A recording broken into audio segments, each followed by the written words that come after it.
All right. Man, so good to be here this morning. We're getting right back into our Invest message series, and I'm praying that God has really been speaking to each of your hearts, each of your lives as we've started out a brand new year. Here's the crazy thing about this brand new year. It's already February. It's already like the newness of a brand new year is already worn off. And here we are, we're just back into the flow of life and what's happening and all that's going on there. And so we're right back into that. We're right back digging in. And so, but it's amazing to see how we start off in a new year. We've got all these expectations and excitement, exciting things that we're thinking about and planning towards. And then, man, here we are, February. And before you know it, it's going to be December. And if that feels like it's happening faster, it's because we're getting older. And it just seems like the time just starts to fly by. But at JCC, we've been journeying through a brand new message series that started out the year called Invest. And it's been a great way to start the year. Last week, Pastor Josh did an incredible job challenging us with the reminder of living in life-giving community. And really at the church, that's one of our values. We have these 6 values on the wall, and one of those values is community. And the way we express that as a church is there's a lot of ways we express that, but the primary way that we're able to express that is through the life-giving relationships that happen in the context of small groups. And so for us, there's a big value to invest in small groups. And so today, one of the things we've done is we've made a small group directory available. You should have received one of these on your way in. You can look at it later. You can read through it later. I'm going to reference it briefly, though, so that you're kind of aware of some of the small groups that are coming up this semester. And what I would encourage you to do is to really take that next step when it comes to investing in community. That you would say, you know what? I'm going to invest in life-giving community. I'm going to take an opportunity to connect with the small group, to connect with the small group leader, and then all the information's there. So you can make contact with leaders.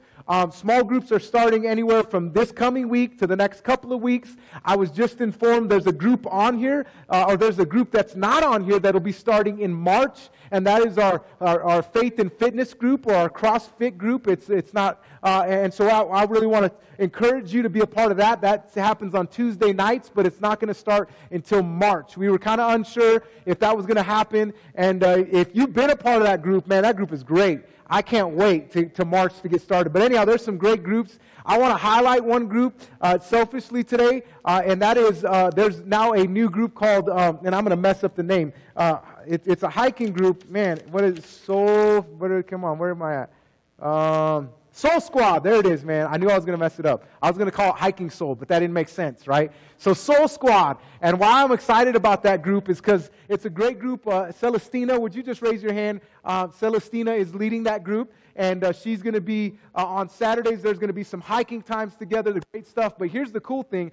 In the middle of the summer, we're gonna all, those of us that are part of that group, we're going to hike a 14er together. And so I'm looking forward to that. I don't know what that's going to feel like on the top of a 14er, but either way, I'm up for the challenge. And so I'm looking forward to that. So that's a great group to be a part of. There's some great Bible studies, all kinds of things, but the information is there. Want to encourage you to look it over, contact the small group leader, and get plugged in, because ultimately you will never, ever forget, you will never realize the power of investing in relationships until you're a part of a life-giving small group. It's such an encouraging time. But as we continue this morning in our Invest message series, we're going to tackle a subject that can be a little bit complicated at times. All right, you ready for this one? We're going to unpack romantic relationships. Specifically, I want to think through romantic relationships as it relates to marriage. And some of you say, oh, good, I'm off the hook, I'm not married.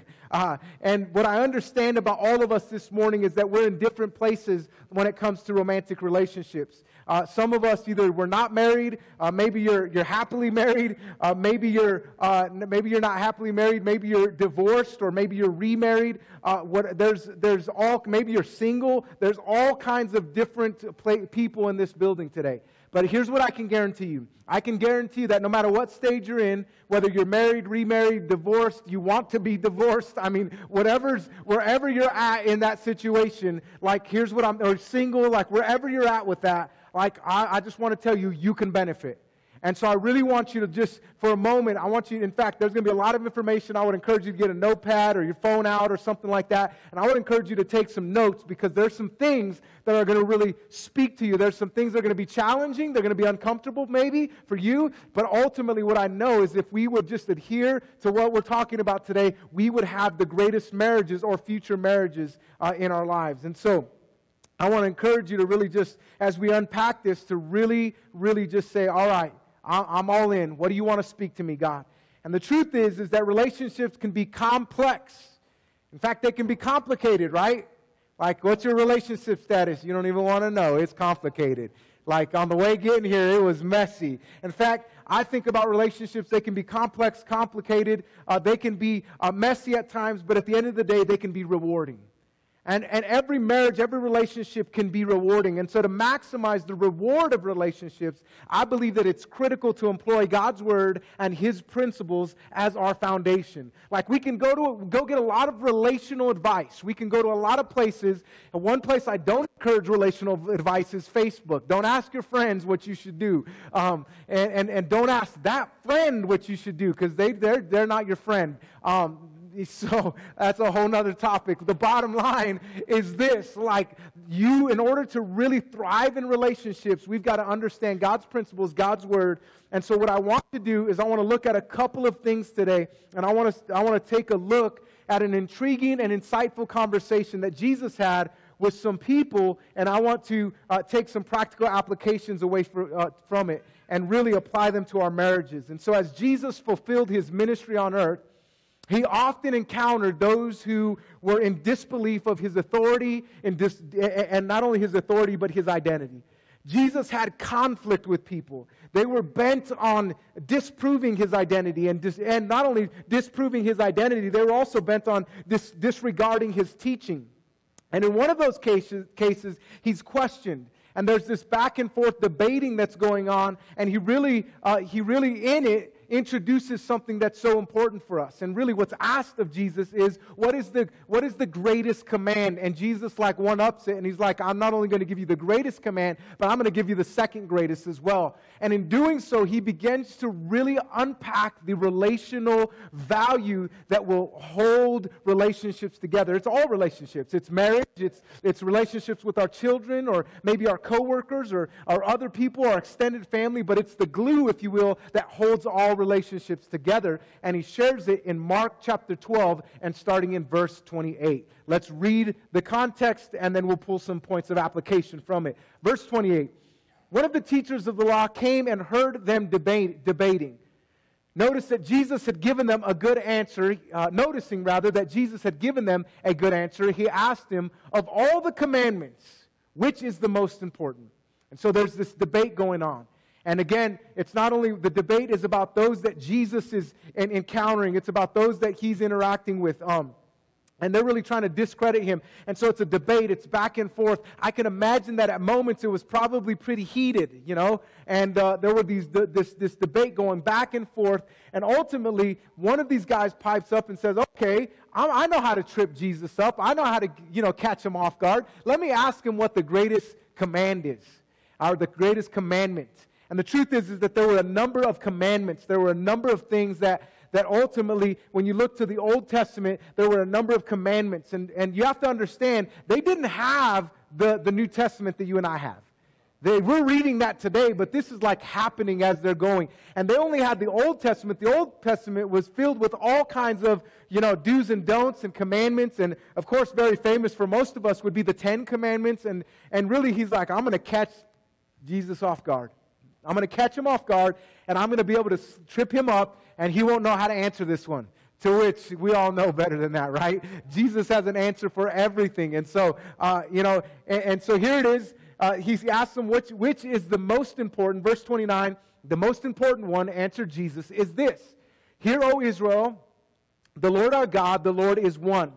Love the Lord your God with all your heart and with all your soul and with all your mind, and with all your strength. I love that.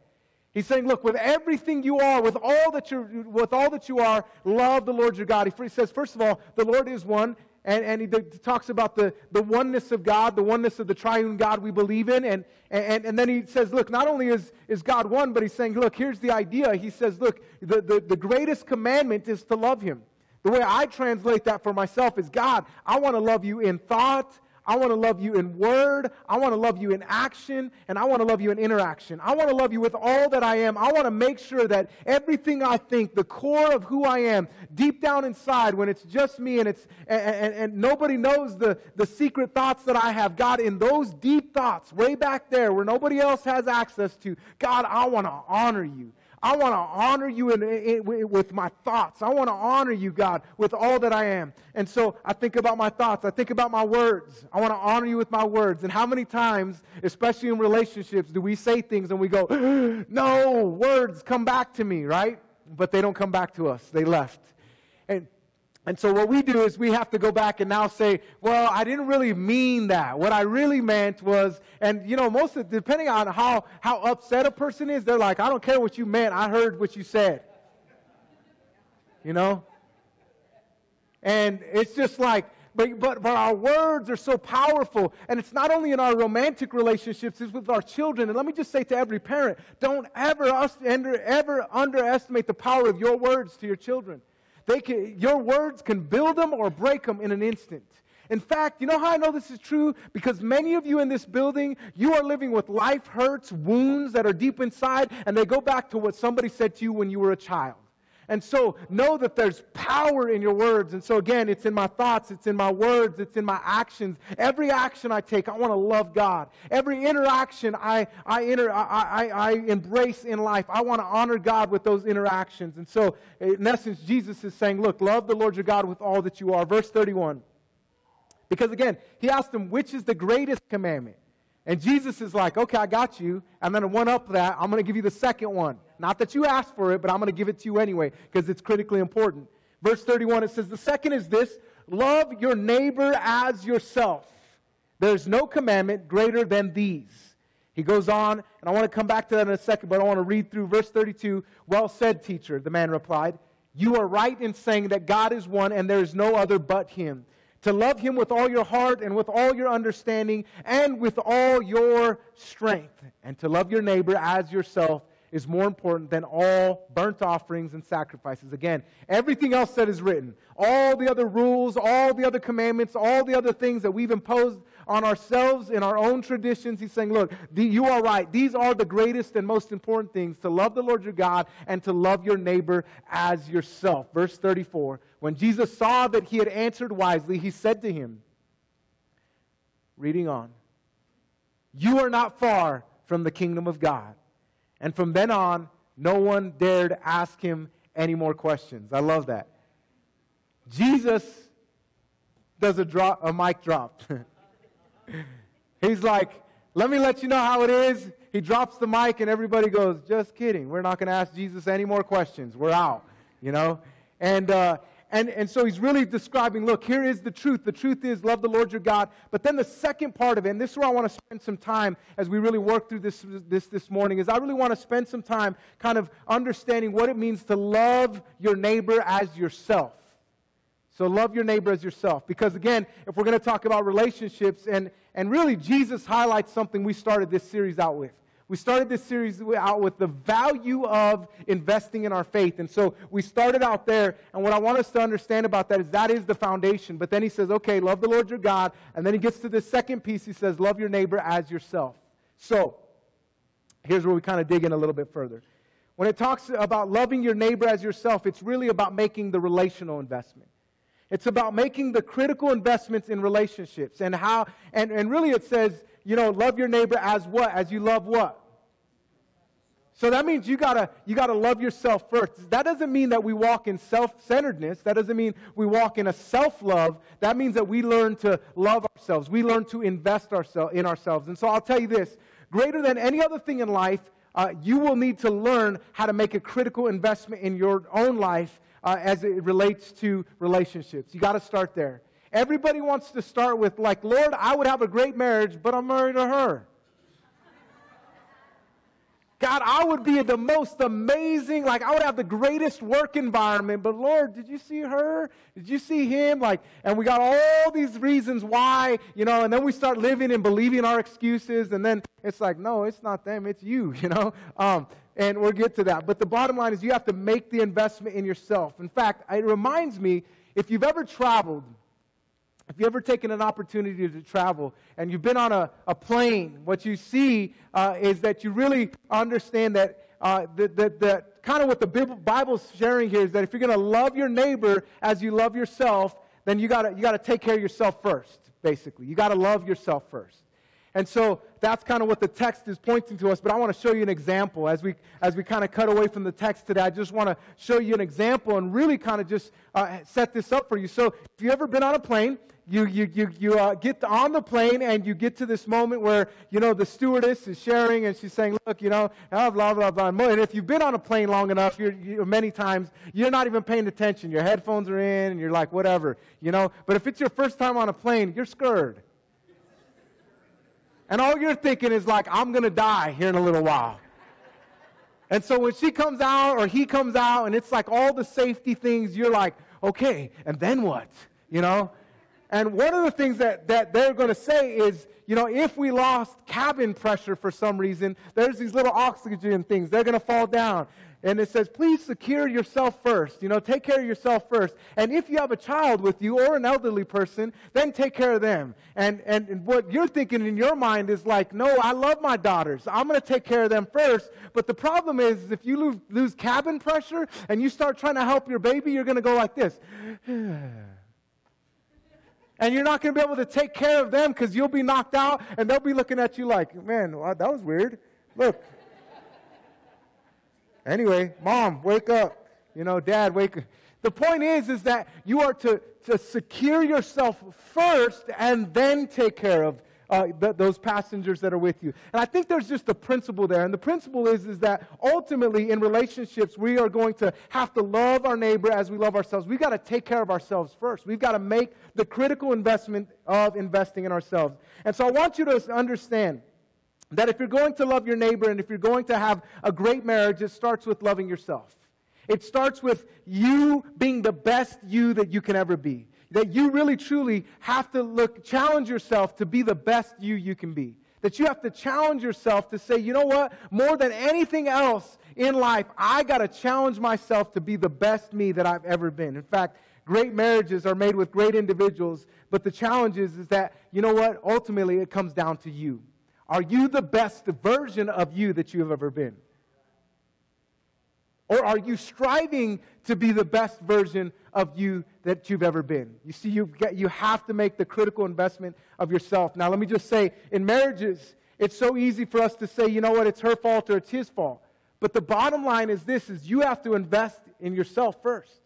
And instead of pointing the finger, you got to look at yourself. And let me just say that, like, if you're married, if you're unmarried here today, and you've not made that critical step, you need to learn to invest in yourself. You need to learn to invest in yourself. You need to prioritize yourself. And so, one of the things, though, that's the first thing that you have to understand about this message this morning, is that if you're going to have a thriving marriage, if you're going to have a thriving relationship, it starts with you. You got to work on you. Now, let me talk about something in this second phase of it. Because the second phase of it is that, like, we all would be, you know, all of us know we're not perfect. I think, you know, some people think they're perfect. I don't know. Those people are crazy. The rest of us understand, hey, we're all flawed to a degree. But I'm not like her, you know. And we kind of tell ourselves that, you know, like in our marriage, like, I know I'm not perfect in my marriage, but, like, have you met my wife? Like, good Lord, you know. And, you know, we tend to just think of ourselves a little higher than we are, you know. And Jesus speaks to that. So I want us to understand this in a different capacity where Jesus is yet again talking about the power of relationships and how we're to view ourselves in terms of relationships. And so I want to look at something and where Jesus talks about, this applies to all relationships because it's very easy for us to see the problem with our spouse or somebody else, but it's very difficult for us to see the problem with ourselves, right? And so Luke chapter 6, verse 41, another principle for us here. It says, why do you look at the speck of sawdust? Another version of the Bible says the splinter. And I like sawdust better because splinter just, I don't know, just read it for you. Just here, you'll see what I'm saying. Why do you look at the speck of sawdust in your brother's eye and pay no attention to the plank in your own eye? You know, sawdust, you're kind of like, oh, okay, got a little, yeah, okay, that hurt, blink, blink, blink, you know, okay, I'm good. All right, I'm good. Can you imagine a splinter in your eye?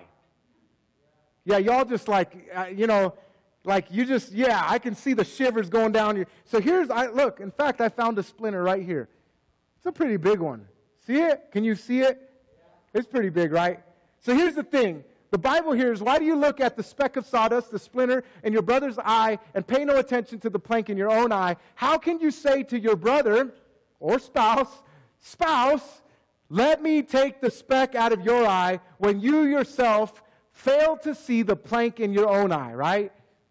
It says, you hypocrite, and that's a pretty strong word, right? Jesus is like, you know, Jesus never minces word. He's just like, you hypocrite, first take the plank out of your eye, and then you will see clearly to remove the speck from your brother's eye. And so the first thing about relationships is we got to work on ourselves. The second thing that we have to do, or continuing in this thought as we work on ourselves, is realize that, like, it's easy for us to look at the speck or really point out the splinter in our brother's eye. But here's the challenge. Give me 1 second here.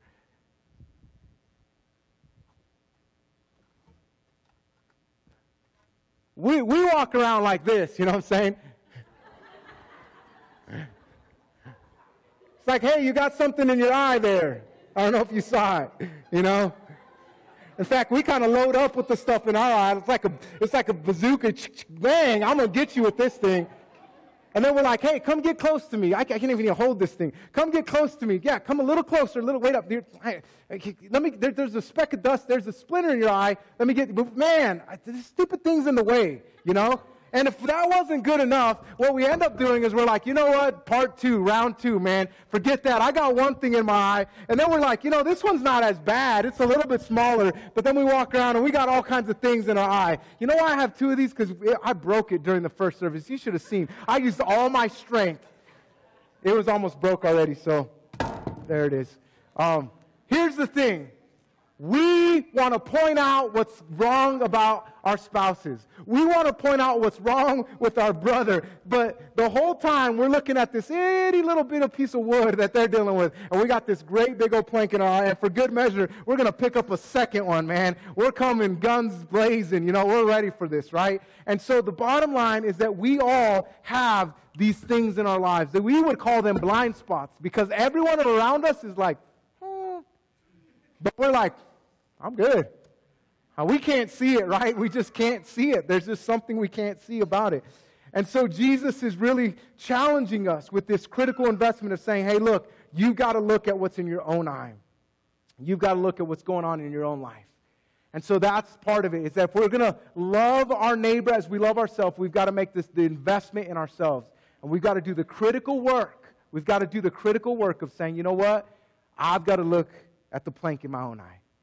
Before I sit around and point fingers and say what's wrong with them, I've got to do the tough work of saying, God, what are you trying to work out in me? And I know it's hard because, like, all of us can get up here and say, yeah, but you have no idea what he's like. You have no idea what she's like. And we would all agree with you. But then we would go, you got a plank, though. You know, you got to work on that thing, right? And so ultimately, as we make that investment, we've got to work on ourselves. And then the second piece is that we have to, in loving our neighbor, we've got to go all in. When it comes to our spouses, we've got to go all in. Hey, wait up, before I jump into that. We've got to go all in with our spouses. We've got to love them. But before I do that, if you're single here today, and you say, look, I'm not in a relationship, I'm not married, I don't plan on being married, here's the thing. What you need to realize is you need to make the critical investment in yourself. In fact, the interesting thing about this ring I'm wearing today. This ring is not the wedding ring that I used on our wedding day. That thing, I just kind of, it hangs out at the house because it's gold, and I'm more simple than I guess I was there. In fact, my favorite ring is a black, silicone ring, but that one got chewed up by my dog, and now I got to wear this one. I'm just much simpler than that. This one, however, this ring has great meaning to me. Why? Because I got this ring years before I married my wife. And you know what I did? Is I actually put it on my ring finger. And you know, I walked around and I was young and I was like, man, I'm taken. And you know, people might ask me like, you married? And I'm like, not yet, but one day I will be. You know, and it was my symbol. I bought this ring. In fact, the interesting thing is I bought it on a road trip. I was in Grand Junction at the Mesa Mall. Man, I never thought I would live here in my life. And I brought it here. I've held on to this ring for all these years. And the truth is that this ring meant a lot for me back then. If you're single, you say, I'm not married yet. But you know what? Even when I was a single young man, I walked around, I wore this ring, and people might think it is what it is. I don't care what they think, really. Because I walked around and I was like, back off, I'm married. I just haven't met her yet. Back off, I'm married. She just don't know it yet.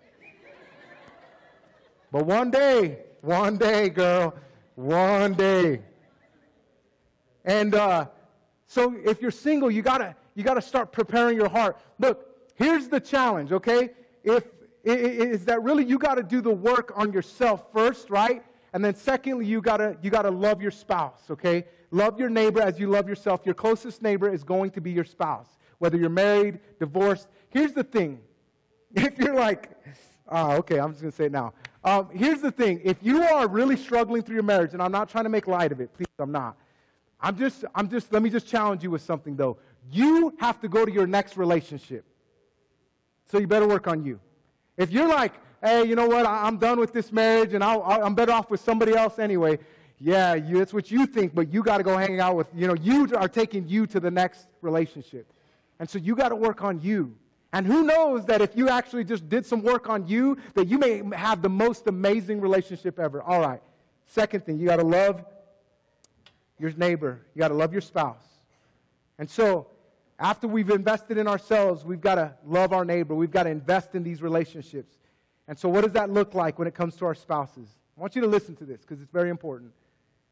In order to invest in and love your spouse, you must learn your spouse. Let me say that again. In order for you to invest in and love your spouse, you must learn your spouse. You've got to learn them. Because love is an action, but it's also a language. You've got to learn, what language do they speak? In other words, love is expressed by how we show it. It's not just a feeling, it's an action. Love is communicated to every individually differently, but it's nonetheless, it's a language. In fact, in the book called The 5 Love Languages, there's 5 different ways of loving each other that are expressed. I think it's a great model. Is it a perfect model? No, but I think it has some great stuff. In fact, if you've never read the book and you're really walking through some challenging areas of your marriage, I would encourage you to read the book. There's also a bunch of great stuff online for it. You can see it at the5lovelanguages.com. And just get online and search it. But the 5 love languages, and I'm not going to get into all of them, are this: words of affirmation, acts of service, receiving gifts, quality time, and physical touch. And so these are these 5 love languages. But the bottom line is that in order to invest in and love your spouse, you must learn how to effectively communicate to your spouse. You need to learn that. You got to learn it. Because ultimately, your spouse and you, the truth is, you communicate about love differently. And sometimes it feels quite honestly like a foreign language. Hay veces cuando parece como un lenguaje diferente. I don't know. That was my best attempt at Spanish. Like those of you that don't understand Spanish just went like, man, he's really good at Spanish. The others of you that understand Spanish, you're like, okay, that would pass like in an alley somewhere if he needed to, Bottom line is this: they're different languages. And when it comes to loving our spouses, I can, for example, one of my love languages is definitely a physical touch. And let me just, hey, that doesn't always mean, sexual interaction, That just means like, hey, a pat on the shoulder, an embrace. Like, I'm a touchy-feely person, high fives, whatever. That's just who I am. Like, my wife she's a little bit different, and she definitely, she likes to be touched, but not like I do. And then she's like, hey, quit touching me, you know what I'm saying? She likes quality time. So quality time is like Netflix and,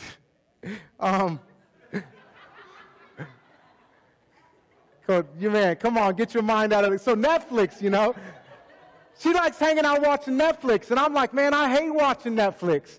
And I want to reach over and touch her. And she's like, no. I'm like, hey, baby, I'm just trying to be close to you. You know what I'm saying? That's all. I ain't trying to like, okay, this is getting hot fast, okay?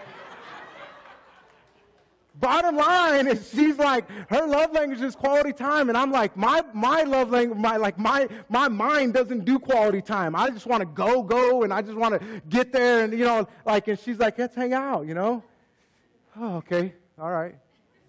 How long we got to do this,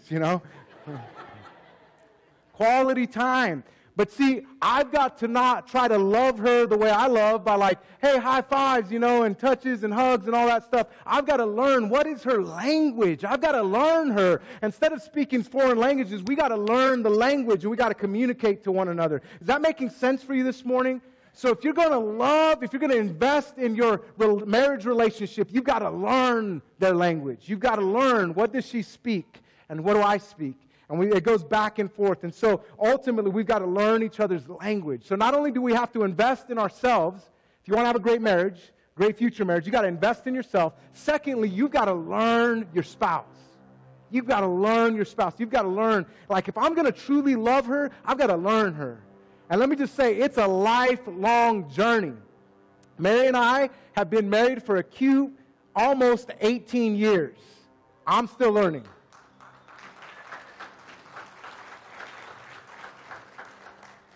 Some of you are like, oh, that's cute. We've been married for 53 years. How many years? 52, 53? Yeah? 52.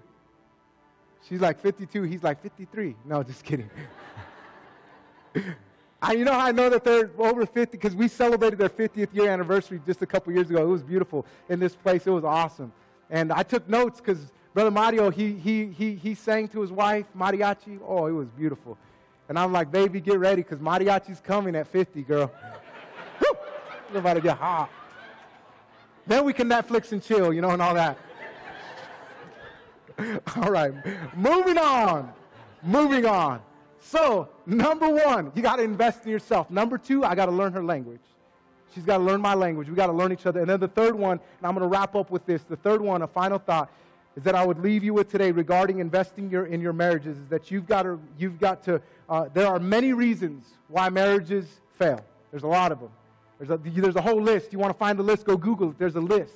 But there's a common thread in all of these things that I think is, you can say, well, it's because of our finances, or it's because of our parenting, or it's because of this, or it's because of that. But at the end of the day, there's a common thread, and that common thread is that people aren't on the same page.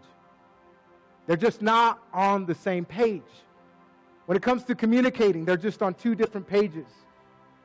And so they don't really walk together in their marriage. They're not on the same page. They're not talking together. In fact, I would say this, some people aren't on the same page. And really, I would even say, take it a step further, they're not even in the same book. Hey, Mary, would you come help me today? And so I've got two good books up here. Okay? They're marriage books. This one is called Help Me, I'm Married. I think that's good for her. This one is called Teammates, Building Your Marriage to Complete, Not Compete. That was a good one for me, But here's the thing. Babe, we believe in our marriage, right? We're on the same page. Would you turn to page 101? This is good stuff, right? Here's my page. Ready? Submission is a response to the husband's leadership that empowers him to love and lead you as Christ does his church. But if a wife resists his attempts to lead and even competes with him for leadership, he will at first resist, then he will retreat. Come on. In other words, submission, right? I couldn't have, I'm not making that up. That's what it says. So page 101. Be encouraged that you are not the only one who needs to change, but God will deal with you about you, not about your spouse. Do your part, and God will always do his part. Don't worry, as I did, about whether or not your spouse is listening to God. We all have choices to make, and we will all reap the fruit of them. Concentrate on making right choices for yourself and leave other people in God's hands. All right, good stuff, right? Different pages. We may think, it's marriage, it's on page 101, we're in different books. In order to get on the same page, thank you so much, I appreciate you. Come on, let's give her a big round of applause. In order for us to get on the same page, we've got to communicate. And it's about our children, it's about our money, it's about all things. We've got to be on the same page. In fact, I love how Amos 3:3 communicates this very thought. It says, can two people walk together without agreeing on the direction? You see, she can't be moving in that direction, and I'm moving in this direction, and I'm going here, and she's going there. No, Amos 3:3, can two people walk together without agreeing on the direction? No, we've got to agree on the direction. We've got to be in agreement. So if you're going to have a thriving marriage, you must communicate and agree on the direction in which you wish to go. This principle transcends every aspect of life and marriage. You got to get on the same page. And so, lots of information today, but it all means nothing unless you apply it to your life. We can get up here, we can talk, we can laugh, but unless you apply this to your life, it means nothing. And so, if you're going to have an incredible marriage, you must make the critical self-investment of loving and working on yourself. Start there.